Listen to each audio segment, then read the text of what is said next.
I step into the grand ballroom of the Evergreen Resort and immediately wish I hadn't come. Chandeliers spill crystal light across marble floors, and wealth hums through the room in soft, reverent tones. Michael's hand finds the small of my back, steadying me with a gentle, practiced pressure. Breathe, he whispers, his surgeon's eyes scanning me with clinical precision. We earned our place here. Leo tugs at his bow tie, his 6-year-old patience already wearing thin. Mom, this thing is trying to choke me. I kneel, loosening the fabric with a smile. Just for a little while, buddy. Remember our deal? Good behavior now, swimming pool after. The crowd shifts and my heart stutters. A familiar silhouette catches my eye, the slight tilt of her head, the way she leans forward when she laughs. I haven't seen that gesture in 11 years yet. My body remembers it instantly. The bride turns champagne glass raised in a toast, and our eyes lock across the room. Grace, my sister.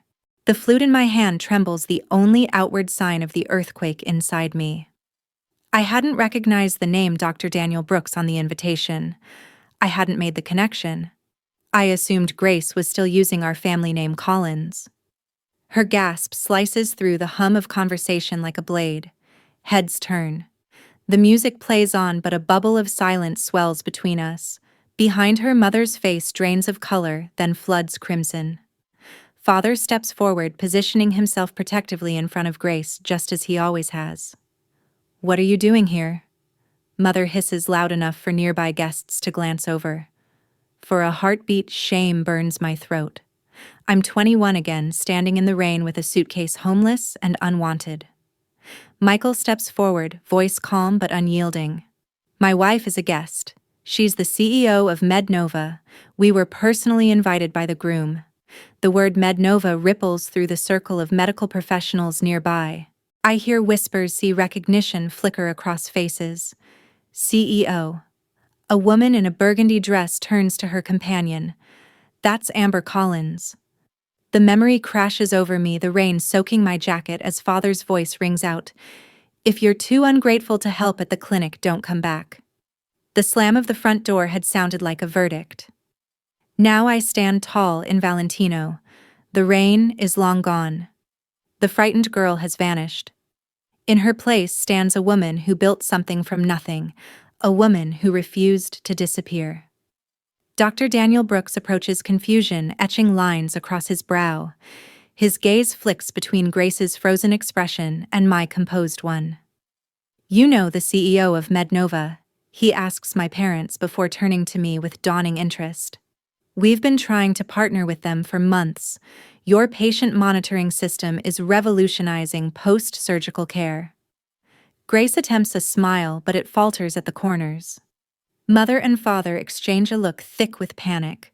The murmurs among the wedding guests swell, curious and hungry. I could make a scene. I could unravel 11 years of lies right here. I could tell Daniel how they claimed I'd dropped out of college, how they called me reckless while diverting my tuition money to fund Grace's education. The power for once is mine. Instead, I simply say, "Hello, Grace. Congratulations." The word congratulations lands like a thunderclap. Grace flinches as if I'd shouted. Michael's hand finds the small of my back again, a silent question. Stay or go? Leo looks up at me, oblivious to the storm gathering around us. Mom, is that lady in the white dress? Your friend Daniel's eyes narrow, flicking between Grace and me, his new bride, and the stranger who clearly isn't a stranger. Grace, he says slowly, his voice edged with confusion and the faintest trace of suspicion. I thought you said your sister was... His voice trails off, the unfinished sentence hanging heavy in the air. Grace's eyes dart wildly between her husband and our parents. For the first time in my life, I watch her search for words and find none. Have you ever walked into a room and instantly wished you hadn't? The sensible thing would be to gather my family and leave quietly. Let Grace have her perfect day. Let sleeping dogs lie. But sometimes regret is just fear wearing a mask. And I stopped being afraid a long time ago. And this is my wife, Grace. Daniel continues, forcing a smile as he wraps an arm around her waist. Stanford graduate and the brilliant mind managing her family's medical practice back in Vermont. I stand 10 feet away, champagne untouched, watching my sister nod demurely as she's introduced to a circle of doctors. Her pearl earrings catch the light when she tilts her head, a gesture I recognize from childhood. It's her tell, the one she always had when she was about to lie. The Collins Clinic has been serving our community for 30 years, she says, her voice pitched perfectly between pride and humility. We specialize in family medicine with some geriatric care. Michael touches my elbow, drawing my attention to the conversation unfolding beside us. A silver-haired woman in an elegant pantsuit spots my name badge, MedNova. Her eyes widen. You're Amber Collins. Your presentation at last month's medical summit was brilliant. The patient monitoring system you've developed is changing post-surgical recovery protocols across 3 states now. 4, actually. I smile. We just finalized implementation with Northwestern's hospital network. Across the room, Grace fumbles through a response about platelet therapy trends, the doctor questioning her exchanges a subtle glance with his colleague. I thought Stanford's medical program had shifted away from that approach 3 years ago. He says, his brow furrowed. Grace's laugh floats a pitch too high. Well, you know how these academic debates go. Some professors hold on to traditional methodologies longer than others. Daniel's expression shifts almost imperceptibly, tightening around the eyes, a slight withdrawal of his arm from her waist. He's noticing the discrepancy. Amber. The voice behind me belongs to my father. 11 years older, but unmistakable, the same commanding tone that once sent me scurrying to answer phones at the clinic after school while Grace practiced piano. You need to leave? He says, positioning himself between me and the rest of the room. You're ruining Grace's day. Michael stiffens beside me, but I place a steadying hand on his arm. I was invited by Daniel. I reply, my voice low but firm. Perhaps you should explain why that upsets you. Father's face reddens. The expensive suit he wears can't disguise the man beneath a small-town doctor whose authority stops at the borders of his own practice. Don't play innocent. You showing up like this, flaunting your whatever company you claim to run. MedNova is hardly a claim, Dennis. Michael steps forward, every inch the Harvard-trained surgeon. The Medical Technology Conference in Boston last month featured your daughter as the keynote speaker. Her monitoring systems are in 27 hospitals nationwide. A nearby guest turns at this, clearly recognizing the company name. Across the room, my mother hovers near Grace, desperately trying to steer Daniel's colleagues away from my direction, her hands fluttering like panicked birds. Too late. The connections are already forming throughout the room. Medical professionals are recognizing my name-making associations. Leo tugs at my hand. Mom, can I have some cake now? You promised. In a minute, sweetheart. Leo looks past me, eyes fixed on Grace. Is that lady your sister? Does she go to Stanford like you did? Dennis's face drains of color. Before he can respond, Leo continues innocently. You showed me your old college pictures. The red buildings were pretty. Grace has drifted closer, Daniel beside her. Her face freezes at Leo's words. Stanford. Daniel says, looking between us. You went to Stanford too, Amber. Class of 2014. I answer simply. Daniel's colleague, clearly a distinguished cardiologist based on his conversation, turns to Daniel. You didn't mention your wife's sister was Amber Collins. Her work on predictive algorithms for post-surgical complications is revolutionary. Northwestern Medical has reduced readmission rates by 22% using her systems. The weight of 11 years of lies settles visibly on Grace's shoulders. She reaches for Daniel's arm, but he steps slightly away, his attention now drawn to the professional chatter orbiting me. Rain drums against my dorm window. I stare at the bank statement, the numbers refusing to make sense. My college fund empty. The money transferred to an account I didn't recognize. That same day, a package arrived from Grace, photos of her spring break in Cancun. I remember staring at them, wondering how our family could afford the trip when I was eating instant noodles to save rent. I shake off the memory and return to the present. Across the ballroom, Daniel has pulled Grace aside. Their whispers are sharp and visible even from here. Confusion clouds his face, then disbelief, then something harder. Grace clings to his sleeve. "You told me you graduated from Stanford," he says, his voice rising just enough to slice through the ambient music. "I went there. I've never heard your name mentioned by any of the faculty." Grace's reply spills out in a rush. "It was mostly remote learning. A special program they had for Stanford Medicine doesn't offer remote degrees." Daniel cuts in, his tone gone cold. It never has. Color drains from Grace's face as the scaffolding of her carefully built life begins to crumble. Her eyes dart desperately around the room until they find mine. Daniel straightens, adjusts his tie, and steps back from her. Then, with deliberate calm, he turns and crosses the ballroom away from Grace toward me. Behind him, Grace's gaze follows wide and panicked, a drowning woman watching her last lifeline drift out of reach. Daniel stops in front of me. His hand finds my elbow, guiding me gently but firmly away from the crowd. His fingers tremble slightly against my skin, the only betrayal of the composure he's trying to maintain. "Let's find somewhere quieter," he says, his voice steady, though his eyes flick toward the corner where Grace now stands with my parents, their heads bent close in frantic conversation. We settle into a secluded alcove at the edge of the ballroom, 2 velvet chairs, a small marble table between us.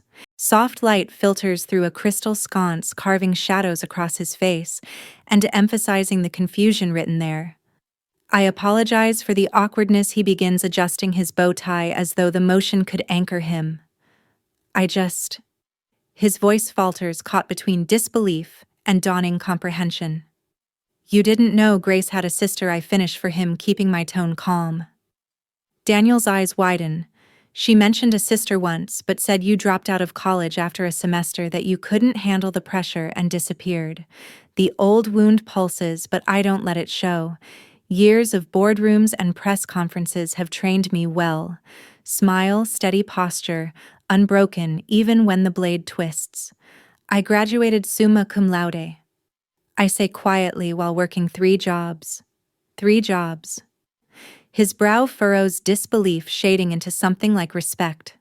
Mornings at a coffee shop, evenings at the hospital reception desk, weekends at a call center. The memories rise like ghosts. The exhaustion so deep it blurred into numbness, the textbooks stained with coffee rings, the stubborn determination that refused to die. I put myself through school part-time, I add. No family support. Each word lands between us like a stone dropped into still water, ripples spreading, widening, reaching all the way back to the ballroom beyond. Daniel's expression shifts from confusion to calculation, the surgeon's analytical mind reassessing everything he thought he knew. "Stanford," he asks, naming his alma mater. I shake my head. "Community college first, then State University. I couldn't afford Stanford after I discovered my college fund had been—" I pause, choosing my words carefully. "Reallocated to Grace's education." He concludes, the pieces clicking into place. The ballroom around us blurs as memories surface of sleeping on Sarah's lumpy couch for 6 months, showering at the YWCA, when Jamie's boyfriend kicked me out, eating ramen for weeks straight to save for textbooks. The humiliation of asking professors for extensions because I couldn't stay awake after triple shifts. The hospital where I worked reception. I continue. That's where I met Michael. He was a resident then. I remember that night, clearly hunched over healthcare administration textbooks during my dinner break, exhaustion pulling at my eyelids. Michael stopped at my desk, curious about the complex diagrams I'd sketched in the margins. "You understand Kellerman's patient flow theory?" he'd asked, surprised. "It's flawed," I'd replied without looking up. "The bottleneck isn't intake, it's documentation requirements between departments." He'd pulled up a chair and we talked until my break ended. The next day, he brought coffee and questions about my ideas for streamlining patient monitoring. Within months, we were developing the prototype that would become Mednova's cornerstone product. Daniel leans forward. And Mednova Grace mentioned you worked some office job. I can't help the small smile that touches my lips. We started in our apartment 7 years ago. Last quarter's revenue was just under $400 million. Across the room, I spot my parents flanking Grace like sentinels. Dennis paces small circles, his face flushed with anger, while Margaret clutches Grace's arm, her knuckles white with tension. They cast frantic glances our way, whispering urgently. They're going to try to separate us soon, I say calmly. Daniel follows my gaze. They appear concerned. Michael approaches us, his phone discreetly positioned at his side. I recognize his strategy, documenting behavior while appearing casual, a protective measure we've learned after years of navigating hostile business environments. Everything all right here? He asks, his surgeon's eyes performing a quick assessment of my well-being. Just catching up, I reply, gratitude warming my chest. The man standing beside me, steady brilliant, can see me as I am, not as my family's convenient narrative. On cue, Margaret bustles toward us, her voice pitched to Carrie. Daniel, there's someone from Boston General dying to meet you. Her eyes slide past me as if I'm invisible. In a moment, Margaret. Daniel says, standing his ground. Amber and I are having an important conversation. My mother's smile stiffens. Always the attention seeker, that Amber. She turns to the nearest cluster of guests.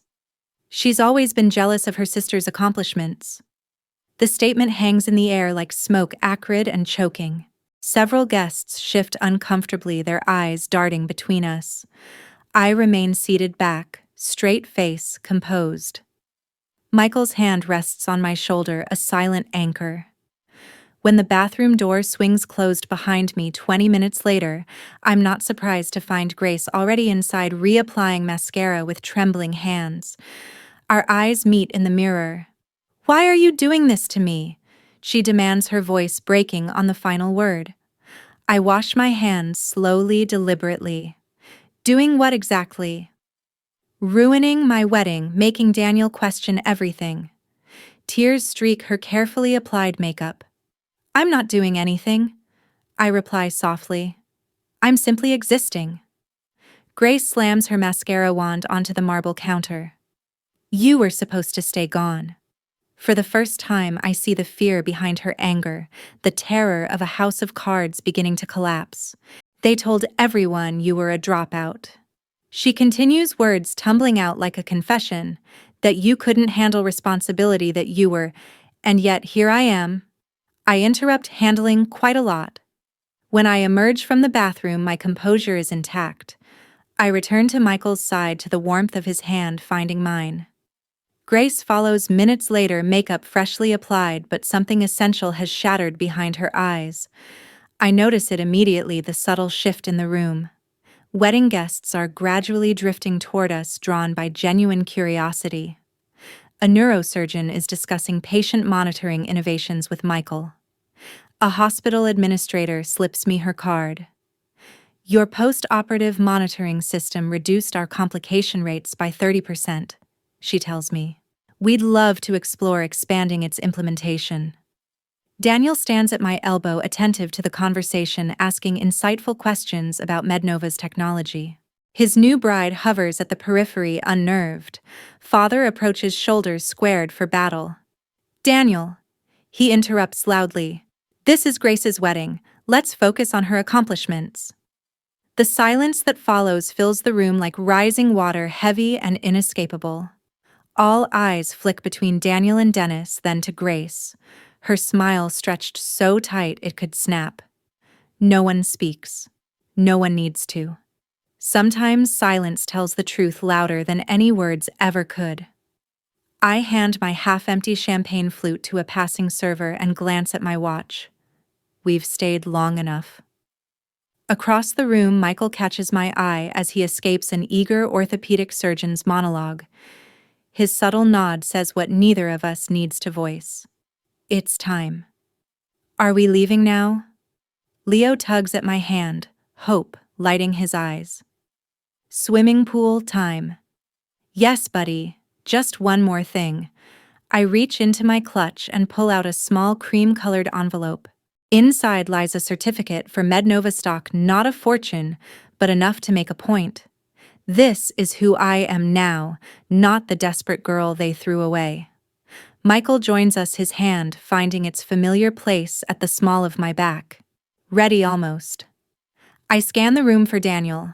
The poor man deserves at least a moment of courtesy on his wedding day, something his new in-laws don't. We find him near the bar watching Grace with an expression I know all too well, the first quiet doubt seeping into what should be certainty. Grace is working the room with polished charm, but now I notice the cracks the way her shoulders tense when someone mentions a medical term, how deftly she changes the subject. We're heading out, I tell Daniel, offering the envelope. Congratulations again. He accepts it with genuine warmth. Thank you for coming, especially considering. His gaze drifts toward my parents, hovering close by like vultures circling something wounded. I appreciate the invitation, I reply. Truly, closing this chapter means more than I expected. Daniel leans in slightly, his voice lowering. I'd like to visit Mednova sometime. Professionally. Our eyes meet. Understanding passes between us, silent and certain. He knows. My assistant will arrange it, I say, offering my business card. From the corner of my eye, I catch Grace watching us, her smile cracking like old porcelain. Mother glides toward us, her social armor back in place. Amber was always so driven, she tells a nearby guest with airy precision. Of course she had advantages we could never provide Grace. The sheer audacity almost makes me laugh. Once those words would have gutted me. Now they barely scratch the surface. What advantages were those, Mrs. Collins? Michael asks, his tone pleasant but deadly. The 3 jobs she worked while putting herself through night school, or sleeping on friends' couches after you spent her tuition money. Mother's face stiffens. A few of Daniel's colleagues have drifted closer, drawn by the sudden change in temperature. She takes a small strategic step back, recalculating her next move. Leo looks up at me, confusion softening his voice. Aren't those people your family, Mom? The question lands with quiet devastation. Conversation around us falters, then dies entirely. Even the string quartet seems to hesitate mid-phrase. I kneel to his level. They're relatives, buddy. Family is different. Father chooses this moment to approach, puffing up his chest like he did when I was young and easily intimidated. You can't just waltz back into our lives, and I'm not interested in walking back into anything. My voice cuts through his bluster with quiet finality. I'm not here to expose you or reconcile with you. I built my own life, which is exactly what you forced me to do when you showed me the door. The image flashes, unbidden rain soaking through my jacket, the weight of my suitcase, the terrifying freedom of having nothing left to lose. Behind me, Leo fidgets with his bow tie again. Michael rests his hand on our son's shoulder, steadying him the way he studied me all those years ago when I thought I'd drown. Thank you, I tell my parents, causing them to blink in confusion. Thank you for not giving me a chance. You made me build my own. Mother's face contorts between rage and social preservation. For once, she finds no words. I take Leo's hand. Michael falls into step beside us as we make our exit, unhurried, dignified, complete. No dramatic declarations, no tearful scenes, just the quiet power of walking away whole. Whispers follow us like gentle rain. But unlike that night 11 years ago, they don't touch me. I've built an umbrella of accomplishment that shields me from their storms. In the lobby, Leo breaks free and spins with childish delight. Pool time. 10 minutes to change and I'll meet you there, Michael tells him, tousling his hair. As we cross toward the elevators, I catch our reflection in the polished marble wall, a family of 3, solid and connected. Behind us, through the ballroom doors, I glimpse Daniel watching our departure, then turning back to his new bride with new questions in his eyes. Some weddings mark beginnings. This one marks an ending, the final release of expectations I never needed to fulfill, approval I no longer seek, and pain I refuse to carry forward. Leo punches the elevator button with enthusiastic determination. Up we go. Yes, up we go indeed. Sunlight angles through the floor-to-ceiling windows of my office, casting long shadows across the polished concrete floors. 1 month has passed since Grace's wedding, but the memory still lurks in corners of my mind like a half-forgotten dream. I scan the partnership proposal from Boston Memorial, a contract worth 8 figures sprawled across my desk. MedNova's patient monitoring system reduced post-surgical complications by 37% in their trial run. Numbers don't lie. Numbers don't play favorites. My assistant Meredith's voice crackles through the intercom. Dr. Daniel Brooks is here to see you. My pen stills against the paper. I hadn't spoken to my sister's husband since that night. Send him in. Daniel enters like a man carrying invisible weight. His shoulders curl forward, his suit jacket wrinkled at the elbows. Dark circles shadow his eyes. Thank you for seeing me without an appointment. He stands awkwardly until I gesture toward the chair opposite my desk. Coffee, I offer. He shakes his head. I can't stay long. I wait. Experience has taught me the power of silence. I've consulted with a lawyer about annulment possibilities. The words tumble out like stones. Everything Grace told me was fabricated. She never attended Stanford. She never managed your parents' clinic. She's the receptionist. I absorbed this without surprise. The lies were always there, waiting for someone to notice. I'm sorry to hear that, I say and mean it. Your parents made her the face of their practice while they... His voice trails off as he runs a hand through his shoveled hair. The billing practices at their clinic. They've been charging Medicare for procedures never performed using outdated codes deliberately. Grace helped them do it. The revelation lands like a slap, not because it's shocking, but because it confirms suspicions I buried years ago. I didn't mean to drag you back into this, Daniel continues, but when I started investigating Grace's background, I found patterns, discrepancies. Your name kept appearing in old clinic records, then vanishing completely 11 years ago. The skyline beyond my window shimmers in the summer heat.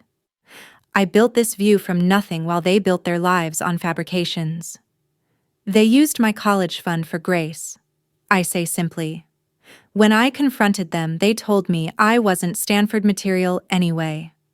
Daniel winces. The irony is I never wanted to be a doctor. I continue. I wanted to improve medical systems, make them more efficient, more accurate. You've done that, Daniel says, glancing around my office. MedNova is transforming post-surgical care across the country. A silent stretch passes between us, comfortable in its honesty. The clinic is being investigated, he finally says. I submitted anonymous information to the proper authorities after discovering the extent of the fraud. They've been doing this for nearly 15 years. 15 years. Beginning right around the time I left for college. My phone buzzes with a text from Michael. Picking up Leo early. Zoo day. Join us. A warmth spreads through my chest. This is my real family now. What will you do? I ask Daniel. He straightens his shoulders. File for an annulment. Cooperate with investigators. Start over. He hesitates. I came to apologize for my unwitting role in reconnecting you with your past and to ask, do you plan to get involved in the investigation? The question hangs between us, heavy with implication. I could destroy them completely. One phone call from the CEO of MedNova to the Medicare fraud investigators would accelerate everything. No, I say finally. I built my life separate from theirs. I intend to keep it that way. Relief washes across his face. Thank you for seeing me. After Daniel leaves, I stand at my window watching traffic flow 40 stories below. My phone vibrates with a voicemail notification, Grace's number. The third this week. Michael calls as I'm gathering my things to meet them at the zoo. You sound tired, he says. Daniel Brooks came to see me. The family clinic is under investigation for Medicare fraud. A pause. Are you okay? Yes. The answer surprises me with its truth. Are you going to get involved? I watch a red-tailed hawk circle the skyscrapers riding thermals with effortless grace. I was thinking about what you said last week, about how my success is already their greatest punishment. I stand by that, Michael says, but it's your choice. My computer chimes with an incoming email. An attorney representing the Medicare Fraud Investigation Division is requesting information about my time at the Collins family practice. Attached are documents requiring my testimony. They want me to testify, I tell Michael. What will you do? I consider the question. Part of me wants to delete the email, refuse the request. Let whatever happens to them happen without my fingerprints anywhere near it. Another part remembers patients who trusted them. Elderly men and women whose Medicare benefits were stolen. I'll forward them copies of the clinic's original records from when I worked there. I decide. Nothing more, nothing less. Just the facts. I'm proud of you, Michael says. My phone buzzes again. Another voicemail from Grace, her third today. The first begged for money. The second threatened to tell Leo the truth about his mother. I don't need to hear the third. I press delete without listening. The soft click feels startlingly final. Leo wants to see the new tiger cubs, Michael says from the doorway, his voice a steady tether to the life I actually live. Tell him I'm on my way. I grab my bag, pausing at the door to glance back at my office. The Boston Memorial contract lies open on my desk, another hospital ready to implement the system I built out of sleepless nights and sheer persistence. I close the door behind me, leaving Grace's voice to fade into digital oblivion where it belongs. Some debts can never be repaid. Some wounds never truly heal. But I've learned that moving forward doesn't require forgiveness, only the courage to let go. The purple coneflowers bend toward the afternoon sun. I pinch off another spent bloom, adding it to the small pile in my palm. 6 months have passed since the wedding. 6 months of easier breaths of feeling like I've finally stepped out of shoes that never quite fit. Leo darts between the raised garden beds, his Batman cape fluttering like a flag. Mom, can I water the tomatoes? Start with the peppers, I say, pointing toward the drooping leaves. They're thirsty today. He grabs his little watering can, tongue poking out in concentration as he tries not to spill. The mid-May sun warms my shoulders through a worn t-shirt. No designer labels. No performance. Just comfort in my own skin. Michael appears at the patio door, a tray balanced in his hands, 3 glasses of lemonade gleaming in the light. Reinforcements, he announces, descending the steps into our modest garden. The same surgeon's hands that repair fragile hearts now offer lemonade to our son with exaggerated ceremony. Thank you, good sir, Leo says with a clumsy bow that nearly costs him his drink. Michael's eyes find mine over Leo's head. The unspoken conversation passes between us. This is what matters. This garden. This boy. This life we built from nothing but determination and truth. The Davis Hospital Board approved the patient monitoring system, Michael says casually, though the weight beneath his words isn't lost on either of us. The 5th major hospital chain this year. Thousands more patients who'll recover safely because of what we created. That's number 5, Leo declares proudly, counting on his fingers. Mom's helping all the sick people get better faster. I ruffle his hair, smiling. That's the idea, buddy. The doorbell rings from inside. Michael raises an eyebrow, expecting something. Probably FedEx, those component samples from Switzerland. But when he returns, his expression has changed. In his hand is a certified letter. The return address is visible even from here. Grace Collins Brooks. My stomach knots, the familiar tension I thought I'd finally learn to silence. I'll be in my office, I tell him quietly. The envelope sits unopened on my desk for 17 minutes while I finish reviewing the quarterly projections. Michael leans against the doorframe, silent, patient, steadfast as ever.